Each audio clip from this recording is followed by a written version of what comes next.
আচ্ছা, আপনি যে সারাদিন বইরা ইসরায়েলি পণ্য বয়কট বয়কট করে গলা ফাটাইলেন, আপনার কি যে ইসরায়েলি পণ্য কি বয়কট করা হয়েছে, নাকি এটারে আপনি আরো প্রমোট করলেন? একটা বার চিন্তা করে দেখেন যে আপনি বয়কট বয়কট কইরা কি করলেন, তাদের পণ্যগুলা কি না সেটা খুইলা না খায় ফালাই দিয়েছেন, ভালো একটা কাজ খান নাই। তো আপনারা আমার এই কথাটা বলেন যে আপনারা তাদের পণ্যটা যে কিনছেন, কিনাতে তাদের একটা মুনাফা হয়েছে দোকানদারের মুনাফা হওয়ার কারণে সে কি করছে, তার প্রোডাক্টগুলো শেষ হয়ে যাওয়ার কারণে সে আবার কিনতে আসে, এভাবে চলতেছে আমাদের দেশে অবস্থা। আপনি একটা জিনিস চিন্তা করে দেখেন, আপনার মতো ব্যক্তি কি কখনো এক কেস কোকা কোলা কিনতেন? এখন আপনি দেখানোর জন্য একটা কেস কোকা কোলা কিনা, এটা আপনি যখন এটা খুইলা মাটিতে ফালাই দিয়েছেন, লাভটা হইলো কার? এই জেলে তো লাভ হইলো। তো এটা দিকে আপনার পণ্য বয়কট করা হয়েছে?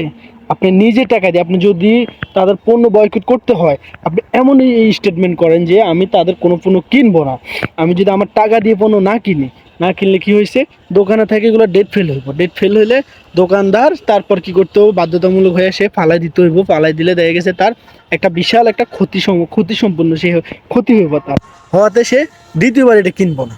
এটা হচ্ছে আপনার বয়কট। এখন আপনি না করে আপনি এগুলো দিয়া নিতে আসেন, নিয়ে আপনি ফালাইতেছেন, তার তো বিক্রি হইতেছে, তার তো লাভ হইতেছে।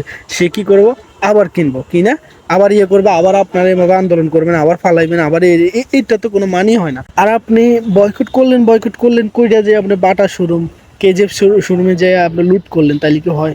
দেশের ভাবমূর্তি নষ্ট হয়েছে না? মুসলমানের ভাবমূর্তি নষ্ট হয়েছে না?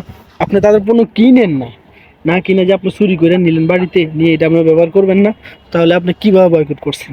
দেখি বয়কটের মধ্যে পড়ে এদের টোটালে কোনো পণ্য কিনা থেকে সবাই বিরত থাকেন, টোটালে কোনো পণ্য কে কিনবেন না। তারপর দেখবেন যে এইটাই বয়কট, তাহলে তাদের যে ব্যবসায়িক পলিসি আছে সেটা ডাউন হতে থাকবো।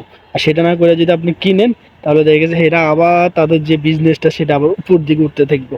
ওইটা মাথায় রাখেন। বোকামি অনেক করছেন, এই বছর হয়তো একটু বোকামি না কইরা একটু মাথা খাটায় কাজটা করেন।